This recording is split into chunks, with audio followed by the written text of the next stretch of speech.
Hi YouTube, it's Kathy and this is my weekly entertainment wrap-up for October 23rd through 29th. This week I read one book, I watched 2 shows, I watched 2 movies, and I listened to 2 books.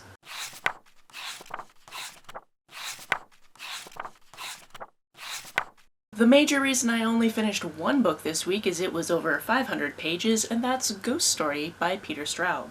This is one of the many books that's been recommended to me in the past, and I actually put on my 40 before 40 list, so if you want to know about that project, I will link it down below. I can't remember if it was last year or the year before, but I asked a bunch of different booktubers to tell me about a ghost story, and this one is very aptly named because it is called Ghost Story, and it does in fact have a bunch of ghosts in it. Unfortunately for me, this ended up being a this is okay, I don't hate it, I don't love it type of story. And for me, that's mainly because there were so many characters that I didn't really get to know them, even in a 500-page book, and therefore didn't really care when people were killed off, which happened a lot throughout this book. This was set in a small town, and I would be really confused if more than half the town was still alive at this point. The basic premise of this book is there is this social club called the Chowder Society. It has nothing to do with chowder. It's just 5 friends who got together and told ghost stories, but they dressed up, they didn't drink too much while they did it,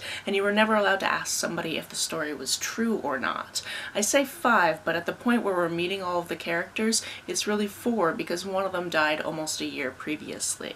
And then as we approach the 1-year anniversary of that death, things start ramping up. This does have some creepy elements. I did really enjoy some things that happened near the end of it as well. I really enjoyed that a lot of the plot turned on whether or not somebody had a cough, which just seems a little bit too relevant these days. But like I said, I was fighting to finish it. I had to make sure I had a snack so I would stay awake while I was finishing it because I just really wasn't absorbing what was happening on the page because it got to the point where I was just like, I just need to finish this. So I have finished a book for the week because, as you guys know, I haven't missed having finished at least 1 book a week for over 300 weeks now, and I wasn't going to wreck that just because I was having a slog of a time with this book. On to the shows I watched. We continued watching House. We were in the 1st season when I talked to you a week ago. We are at least halfway through the 2nd season now, and again, it is just so much fun to see these different people being like, oh, it's that person, oh, it's that person. That happens basically every episode,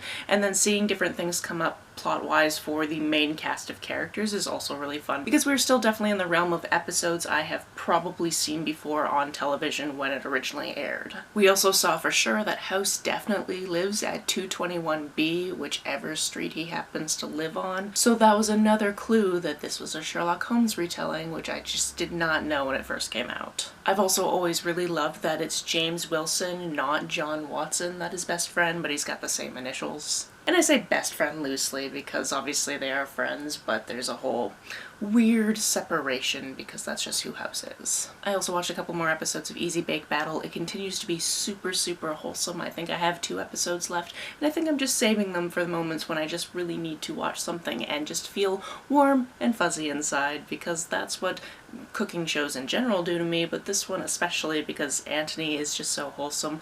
All of the contestants are always so wholesome. It's just wonderful entertainment for me. While I was up island visiting friends and family, we also rewatched Practical Magic, which was great because it's one of those movies where even though I've seen it before, I don't really remember all of the things that happen in it, which makes it really funny that I'm working on a very big cross-stitch inspired by Practical Magic, and I'm doing all these elements and going, I can't remember why this is relevant to the plot, and now that I've rewatched the movie, everything makes sense. That's something that originally was probably going to be done pretty soon, but I've fallen behind on that cross stitch.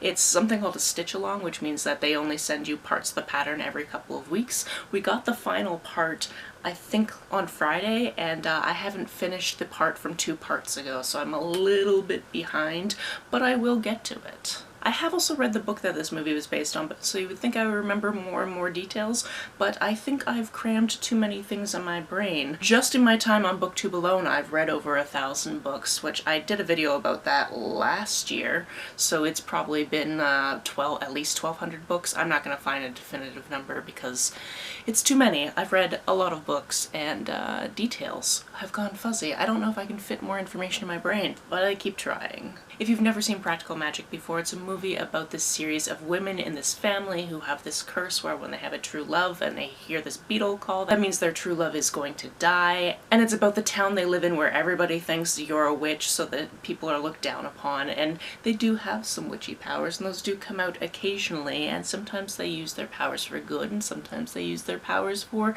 things that they are trying to cover up because something went terribly awry. It's got some great actresses and some fun times, and this time around, because we recently watched Westworld, and I like to watch the credits as they start at the beginning of the movie to see who's in the movie, I realized that Evan Rachel Wood, aka Dolores from Westworld, is the daughter with the red hair, Kylie Owens.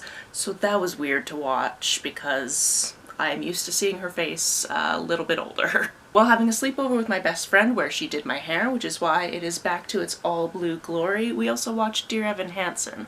I had heard mixed reviews about the movie. I knew, for example, that people would kind of shit on the makeup that was done to Ben Platt to try to make him still look like a teenager, because obviously he's not anymore.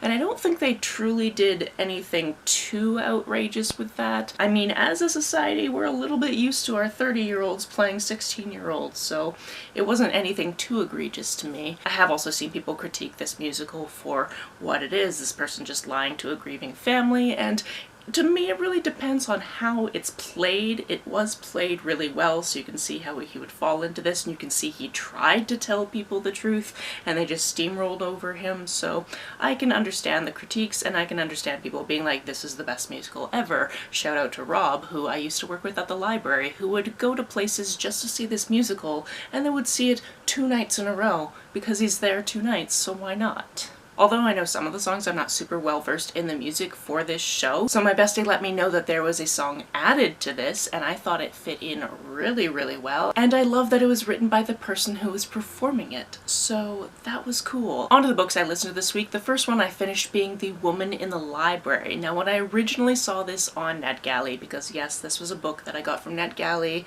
and I was supposed to finish it, and I just didn't get around to it because I'm terrible. I'm so sorry, NetGalley. In any case, I knew this was kind of a closed room mystery because I knew it took place in the Boston Public Library, which is somewhere I have actually been, so I could actually picture it while I was reading this book. And basically 4 people are sat down at a table in the reading room, and then everybody hears a scream from another room, and they have to kind of figure out what went wrong there, like who screamed, who died. Now, going into this, I figured they probably didn't spend the whole time in the library, and they don't. There's also another element to this that I didn't know, and I don't think other people knew going into it, so that's probably why I've seen a lot of mixed reviews about this not being what people thought it was going to be. This story alternates between chapters about these characters and this whole mystery that starts in the library. It's this group of strangers that meet and feel bonded by this situation and are trying to figure out what happened. And then you come to realize that this is a story that an Australian writer is writing, and you come to realize that because she's receiving letters from a fan of hers who is also a writer, and he is telling her things like, okay, yeah, if you were going to write this in Boston, these are the types of places that they would go, this is the type of terminology you would or wouldn't use based on the fact that the people that are talking aren't Australians, so you're using Australian lingo, you need to use American lingo, that type of thing. But over time, the tone of those letters starts to change, and I really enjoyed what happened outside of the book that we were seeing written. I'm a little bit of a sucker for the story within a story trope, so for example, when I used to do theater as a kid, I really liked the plays that were a play within a play. I always found stuff like that really amusing, so a book within a book I found amusing, but I can also understand how other people wouldn't really like it. I do suppose it can feel kind of disjointed, and obviously if you're enjoying one aspect more than the other, you're probably like, why is this other aspect here? I don't even need it. But I liked them together, personally. That's just me. The other audiobook I finished this week is something Chad and I were actually listening to on our way back from the Northwest Territories, and we only had like an hour and a half left, but we got home so we didn't have any in the car time to keep listening to it, so we listened to it while we went up island this week, and that's A Lullaby for Witches. This one has 2 different timelines. We have a woman in the current day, her name is Augusta, and she's kind of in a rut at her job. She should be working on historical type of things, but she's been working as a tour guide in Salem for quite quite some time at this location that didn't even exist when the witches happened, which is a whole thing. I've really come to detest when people talk about, ooh, what happened with the witches, when you talk about things like the witch trials, because those people weren't actually witches. They were just people that were executed for no good reason because their neighbors didn't like them, so maybe we could stop calling them witches? And this is a kind of frustration that this character shares. Anyway, she goes on to try to get a different job where she's actually using the credentials that she went to school for, and she ends up working at this place that is a little bit further away, but it's this beautifully kept house that's historic to the time, and it's got a bunch of history, and it's got a bunch of archives, and all of that is really good for her. However, we're also seeing the perspective of a woman named Margaret who lived in that house about 150 years ago, and what happened with her, and whether or not she was actually a witch. I did really enjoy this one. I really liked seeing how these two stories met in the middle. I liked seeing how they overlapped quite a bit. I liked seeing different clues that came up here and there, and I liked seeing the progression of certain relationships in this book.